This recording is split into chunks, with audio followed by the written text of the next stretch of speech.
Hi hello friends, എല്ലാ കൂട്ടുകാർക്കും നമ്മുടെ പുതിയൊരു റിവ്യൂയിലേക്ക് തന്നെ സ്വാഗതം കേട്ടോ. അപ്പൊ ഇന്നത്തെ എപ്പിസോഡ് അടിപൊളി എപ്പിസോഡാണ്. അതിന്റെ കൂടെ ഇനി വരാൻ പോകുന്ന നാളത്തെ എപ്പിസോഡിന്റെ റിവ്യൂ കൂടിയിട്ടാട്ടോ പറയണത്. അങ്ങനെ ബാലനും പിള്ളേരും കൂടി അടിപൊളിയായിട്ട് തന്നെയാണ് ഒരു പുൽക്കൂടൊക്കെ ഒരുക്കുന്നത്. ആ സമയത്ത് ബാലൻ പറയുന്നുണ്ട്, ഇനി ഉണ്ണിയേശുവിനെ പുൽക്കൂട്ടിലേക്ക് വെക്കുന്ന ചടങ്ങാണ്. ഉണ്ണിയേശുവിനെ പുൽക്കൂട്ടിലേക്ക് വെക്കണത് ആരാന്നറിയാവോ? അത് ആരായിരിക്കും, നിങ്ങളൊന്ന് ഗസ് ചെയ് എന്ന് ബാലൻ പറയുമ്പോ മീനാക്ഷി പറയുന്നുണ്ട്, അത് വേറെ ആരാവാനാ, അച്ഛന് ഏറ്റവും ഇഷ്ടമുള്ളതേ അമ്മ തന്നെയായിരിക്കും. അല്ല. അപ്പോ ആര്യം പറയണ്ട്, എന്നാ അത് ഞാൻ തന്നെയാണ്. അല്ല എന്ന് പറയണപ്പ ആര്യം പറയണ്ട, എന്നാ അത് മാമനായിരിക്കും, നമ്മുടെ പ്രിയപ്പെട്ട മാമൻ. അല്ല അല്ല അല്ല എന്ന് ബാലൻ പറയാണ്. പിന്നെ ആരാ എന്നിങ്ങനെ ആലോചിക്കുമ്പോഴേക്കും ബാലൻ പറയണ്ട്, ശരി ഞാൻ പറയാം ആരാണെന്ന് എന്ന് പറഞ്ഞിട്ട് ഉണ്ണിയേശുവിനെ എടുക്കാണ്. അപ്പൊ നമ്മുടെ സുകന്യ വിചാരിക്കും സുകന്യക്കാണ് ഉണ്ണിയേശുവിനെ കൊടുക്കാൻ പോണെന്ന്. സുകന്യ ഇങ്ങനെ വലിയ പോസൊക്കെ ഇട്ടിരിക്കട്ടോ ഇപ്പൊ ഉണ്ണിയേശുവിനെ കയ്യിൽ കിട്ടുമെന്ന് വെച്ചിട്ട്. പക്ഷെ ബാലൻ നമ്മുടെ സുകന്യനെ ഒന്ന് നോക്കിയതിന് ശേഷം ആ ഉണ്ണിയേശുവിനെ കൊണ്ടേ കൊടുക്കുന്നത് നമ്മുടെ ആകാശിന്റെ കയ്യിലേക്കാട്ടോ. ആകാശ് പോലും ഞെട്ടിപ്പോണേ, ഞാനോ? അതെ, നീയാണ് ഈ പ്രാവശ്യം ഉണ്ണിയേശുവിനെ പുൽക്കൂട്ടിലേക്ക് വെക്കേണ്ടതെന്ന് പറയുമ്പോൾ ആകാശിന് ഭയങ്കര സന്തോഷമാവാണ്. അത് കാണുമ്പോൾ മീനാക്ഷിക്ക് സന്തോഷമാവുന്നുണ്ട്. മീനാക്ഷിയുടെ കണ്ണുകൾ നിറയാട്ടോ. വെക്കട മോനെ എന്ന് പറഞ്ഞിട്ട് ഉണ്ണിയേശുവിനെ നമ്മുടെ ആകാശിന്റെ കയ്യിൽ കൊടുക്കാണ് ബാലൻ. ബാലൻ തന്ന ഉണ്ണിയേശുവിന് കണ്ണ് നിറഞ്ഞിട്ട് ആകാശം ഒന്ന് നോക്കുന്നുണ്ട്. ശേഷം പുൽക്കൂട്ടിലേക്ക് ഉണ്ണിയേശുവിനെ വെക്കാണ്. എല്ലാവർക്കും ഭയങ്കര സന്തോഷമാവട്ടെ. പക്ഷെ സുകന്യ മനസ്സിൽ വിചാരിക്കണം, എന്നെ അപമാനിച്ചു ആ കിളവൻ, അയാള് എന്റെ കൈ കൊണ്ടുവന്ന് തരുമെന്ന് ഞാൻ വിചാരിച്ചത്, ഈ എന്നെ അപമാനിച്ച് ഞാൻ തിരിച്ചു പകരം ചോദിച്ചിരിക്കും എന്നൊക്കെ സുകന്യ ഇങ്ങനെ പറയുന്നുണ്ടോ. ശേഷം കാണിക്കുന്നത് കൃഷ്ണമംഗലാണ്. അവിടെ ഉണ്ണിയേശനെ ഒരുക്കിക്കൊണ്ട് ഇരിക്കുകയാണ് അലോകും അനന്തനും അച്യുതനും കൂടി കേട്ടോ. അപ്പൊ അനന്തനാണെങ്കിൽ ഒരു ഫോട്ടോ കാണിച്ചിട്ട് അലോകിനോട് പറഞ്ഞിട്ട് ഇതുപോലെ വെക്ക്, എടാ ഉണ്ണിയേശനെ അവിടെ വെക്ക്, ഈ രൂപത്തിന് ഇവിടെ വെക്ക് എന്നൊക്കെ പറഞ്ഞുകൊണ്ടിരിക്കുകയാണ്. അലോക് ഓരോന്നൊക്കെ ചെയ്ത് വെക്കുന്നുണ്ട്. ആ സമയത്ത് അമ്മ നമ്മുടെ ഗോമതിനെ കൈവച്ചിനെ കാണിക്കുന്നുണ്ട്. അപ്പുറത്തേക്ക് മതിലിന്റെ അപ്പുറത്തേക്ക് വരാൻ പറയാണ്. വരാ അമ്മേ വരാന്ന് പറയുന്നുണ്ട്. അങ്ങനെ ഗോമതി മതിലിന്റെ അപ്പുറത്തേക്ക് ഇങ്ങനെ പോകുമ്പോഴേക്കും അമ്മ എന്താ അമ്മയെന്ന് ചോദിക്കുമ്പോ ഒരു കേക്ക് കൊടുക്കാണ് നമ്മുടെ അമ്മ. ഇത് ഞാൻ നിനക്ക് തരാൻ വേണ്ടി വെച്ചതാ മോളെ എന്ന് പറഞ്ഞിട്ട് കേക്ക് കൊടുക്കുന്നുണ്ട്. ക്രിസ്മസ് ഒക്കെ അല്ലേ, ഇത് നിനക്ക് അവിടെ വന്ന് തരാനും പറ്റില്ല, നിനക്ക് ഇവിടെ ഒന്നും വാങ്ങാനും പറ്റില്ല, അതുകൊണ്ടാ നിന്റെ കയ്യിലേക്ക് കേക്ക് തരാന്ന് വെച്ചത്. ഇന്ന് ആ കേക്ക് എന്ന് പറഞ്ഞ് കൊടുക്കാണ്. അമ്മ ഇവിടെ പുൽക്കൂട് ഒരുക്കുന്ന തിരക്കാ, അവിടെയും ഇവിടെയും പുൽക്കൂട് ഒരുക്കുന്നുണ്ട് ബാലനെ തോൽപ്പിക്കാൻ വേണ്ടി. ആരൊക്കെ തോറ്റാലും ശരിയാമേ, ഈ പ്രാവശ്യം പുൽക്കൂടിനുള്ള സമ്മാനം ഞങ്ങൾ തന്നെ വാങ്ങിച്ചിരിക്കും. ആര് വാങ്ങിച്ചാലും എനിക്ക് സന്തോഷമുള്ളൂ ഗോമതി, രണ്ട് സ്ഥലത്ത് മത്സരിക്കുന്നത് എന്റെ മക്കള് തന്നെയാണല്ലോ. ശരി ശരി, നീ വേഗം പൊയ്ക്കോ എന്ന് പറയുന്നുണ്ട്. എന്നിട്ട് അമ്മ അകത്തേക്ക് വരുവാട്ടോ. ആ സമയത്ത് നമ്മുടെ അച്യുതൻ പറയണ്ട അനന്തനോട്, അനന്തേട്ടാ നമ്മൾ പുലിക്കൂട് മത്സരത്തിൽ വിജയിക്കുകയാണെന്നുണ്ടെങ്കിലല്ലോ നമുക്ക് സോഷ്യൽ മീഡിയയിലൊക്കെ ഫോട്ടോ ഇടണം എന്ന് പറയണം.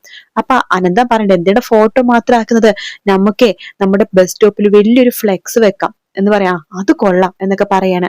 ഇങ്ങനെ ഇടക്കിടക്ക് അച്യുതനാണെങ്കിൽ സുകന്യനെ ഇങ്ങനെ നോക്കുന്നുണ്ട് കേട്ടോ.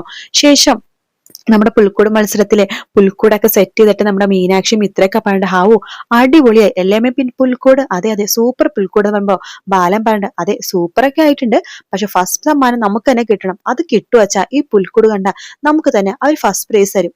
ഫസ്റ്റ് പ്രൈസിൽ കുറഞ്ഞതൊന്നും പാടില്ല, ഫസ്റ്റ് പ്രൈസ് തന്നെ വേണം, അത് കിട്ടും എന്ന് മിത്രയും പറയാണ്. സുകന്യ മനസ്സ് വിചാരിക്കേണ്ട, കിട്ടി തന്നെ, നിങ്ങൾക്ക് കിട്ടി തന്നെ, അങ്ങടെ വായ വിളിച്ചിരുന്നോ എന്നൊക്കെ വിചാരിക്കുന്നുണ്ട്. അങ്ങനെ എല്ലാവരും അപ്പുറത്തേക്ക് പോവാണ്. അപ്പൊ കൃഷ്ണമംഗലംകാര് പറഞ്ഞ ആദ്യം പുലിക്കൂടിന് മാർക്കിടാൻ വേണ്ടി വരുന്നത് നമ്മുടെ അടുത്തായിരിക്കും, അതിനുശേഷേ അവര് ദൈവമംഗലത്ത് പോവുള്ളൂ, നമ്മുടെ അടുത്ത് വരുമ്പോ തന്നെ അവരെല്ലാ രീതിയിലും നമുക്ക് ഫുൾ മാർക്ക് തന്നിരിക്കണം എന്നൊക്കെ അവരിങ്ങനെ സംസാരിക്കാട്ടോ. അങ്ങനെ മാർക്കിടാൻ വേണ്ടി ആൾക്കാർ വരുന്നുണ്ട്. ആദ്യം പോകുന്നത് കൃഷ്ണമംഗലത്തേക്കാട്ടോ. അവിടെ പോയിട്ട് അവര് പുൽക്കൂട് നോക്കുമ്പോൾ തന്നെ അവർക്ക് വലിയ ഇഷ്ടപ്പെടുന്നൊന്നുമില്ല. കാരണം ആർക്കോ വേണ്ടി ചെയ്ത് വെച്ചൊരു പുൽക്കൂട് അവരിങ്ങനെ മാർക്കൊക്കെ ഇട്ട് ഇടുന്നുണ്ട്. അപ്പൊ അനന്തര അച്ഛനൊക്കെ ഭയങ്കര സന്തോഷം നിൽക്കണം, ഇതിങ്ങനെ അതിങ്ങനെ എന്നൊക്കെ കാണിച്ചൊക്കെ കൊടുക്കണം കേട്ടോ. അവരെ 2-3 ഫോട്ടോ ഒക്കെ പുൽക്കൂടിന്റെ എടുക്കുന്നുണ്ട്. ശരി എന്ന് പറഞ്ഞിട്ട് അവിടെ നിന്ന് അങ്ങോട്ട് പോവുകയാണ്. ആ സമയത്ത് മീനാക്ഷി പുറത്തു വരുമ്പോൾ ഞെട്ടിക്കുന്ന കാഴ്ച കാണാൻ നോക്കുമ്പോ പുൽക്കൂട്ടിലെ യേശുവില്ല, രൂപങ്ങളില്ല, ഒന്നുമില്ല കേട്ടോ, ആടില്ല, ഒന്നുമില്ല. അപ്പൊ തന്നെ മീനാക്ഷി അമ്മേ അമ്മേ ഓടിവാ, അമ്മേ അച്ഛ ഓടിവാ എന്ന് പറഞ്ഞ് വിളിക്കുകയാണ്. ഗോമതി വരുന്നുണ്ട്. അപ്പൊ സുകന്യ വരുന്നുണ്ട്. എന്താ എന്താ മീനാക്ഷി, പുൽക്കൂട്ടിലൊക്കെ രൂപങ്ങളൊന്നും കാണുന്നില്ല എന്ന് പറയാണ്. അപ്പൊ ഗോമതി ചോദിക്കണ്ടേ, എന്താ എന്താ മീനു, അമ്മേ ഇതേ പുൽക്കൂട്ടിലെ രൂപങ്ങളൊന്നും കാണുന്നില്ല, അമ്മേ കാണുന്നില്ലെന്നോ, ബാലേട്ട എന്ന് പറഞ്ഞ് വിളിക്കുകയാണ്. അങ്ങനെ എല്ലാവരും ആകെ വിഷമിച്ച് അവിടെ ഇരിക്കുക കേട്ടോ. അപ്പൊ വിഷമിച്ച് ഇങ്ങനെ ഇരിക്കുന്ന സമയത്താണ് അവര് മാർക്കിടാൻ തന്നെ അവർ ആ വീട്ടിലേക്ക് വരുന്നത് കേട്ടോ. അങ്ങനെ അകത്തേക്ക് കേട്ട് പുൽക്കൂടൊക്കെ നോക്കുമ്പോൾ സന്തോഷത്തോടു കൂടി തന്നെ എല്ലാ രൂപങ്ങളും ഉണ്ട് കേട്ടോ. അങ്ങനെ അവര് മാർക്കൊക്കെ ഇങ്ങനെ ഇടാണ്. എന്നിട്ട് പറയുന്നുണ്ട്, ഞങ്ങളിപ്പോ 90 വീടുകൾ കയറി, നമ്മുടെ ഈ ഏരിയയിൽ 90 വീടുകൾ ഉണ്ടല്ലോ, 90 വീടുകൾ പുൽക്കൂടുകൾ ഞങ്ങൾ കണ്ടു. ആ പുലിക്കൂട്ടിന്റെ ഒരു സൗന്ദര്യവും പുലിക്കൂട്ടിന്റെ ആ ശാന്തതയും ആ ഒരു സന്തോഷമൊക്കെ കാണാൻ സാധിച്ചത് ഈ പുലിക്കൂട്ടിൽ മാത്രമാണ്. അതുകൊണ്ട് ഫസ്റ്റ് സമ്മാനം നിങ്ങൾക്ക് തന്നെയാണ്. ഞങ്ങളത് ഒഫീഷ്യലായിട്ട് ഗ്രൂപ്പിലിടാം, പിന്നെ സോഷ്യൽ മീഡിയയിലും ഇടാം എന്നൊക്കെ പറയാണ്. അപ്പൊ എല്ലാവർക്കും ഭയങ്കര സന്തോഷം. ബാലനൊക്കെ ഇങ്ങനെ കൈയടിക്കാട്ടോ, മീനാക്ഷി മിത്രയൊക്കെ ഡാൻസ് കളിക്കാണ്. അങ്ങനെ അപ്പോഴേക്കും അതൊക്കെ കേട്ട് അലോകിനെ ദേഷ്യം വരാം കേട്ടോ. അലോക് അപ്പൊ തന്നെ അച്ഛ അച്ഛ എന്ന് പറയാണ്. എന്താടാ? അതെ, ഫസ്റ്റ് സമ്മാനം അവർക്കാ, ദേവമംഗലംകാർക്ക്. അവർക്കോ? അതെ, അവർക്കാ ഫസ്റ്റ് സമ്മാനം കൊടുത്തേക്കുന്നത്. അതെങ്ങനെ ശരിയാവോടാ? അതൊന്നും എനിക്കറിയില്ല. അവർക്ക് ആ ഫസ്റ്റ് സമ്മാനം കിട്ടിയതെന്ന് പറയണ. ഷോ, അത് കഷ്ടമായി പോയല്ലോ എന്നിങ്ങനെ പറയുന്നുണ്ട്.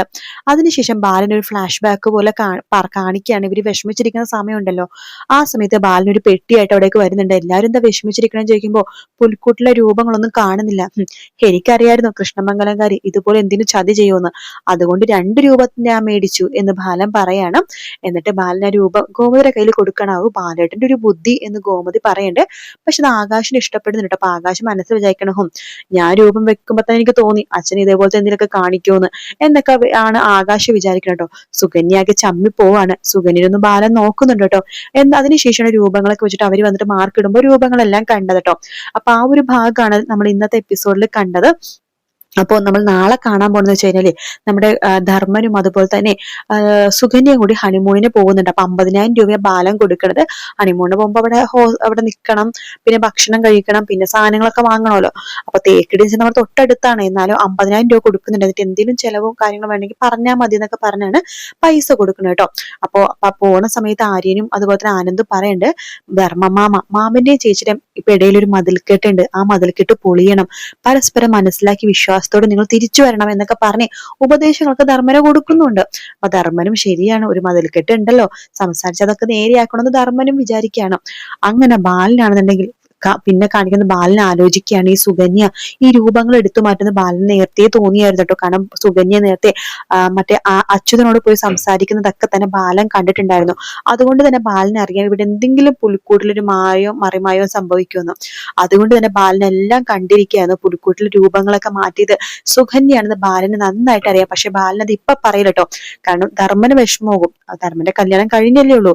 പിന്നെ സുകന്യ കൃഷ്ണമംഗലംകാരുടെ ബന്ധുവും കൂടിയാണല്ലോ. അപ്പൊ പെട്ടെന്ന് പറയണ്ട, ഒരു അവസരം വരുമ്പോ ബാലൻ ഇതൊക്കെ പൊട്ടിച്ച് താഴെ ഇടുന്നുള്ള കാര്യത്തിൽ ഒരു സംശയമില്ല.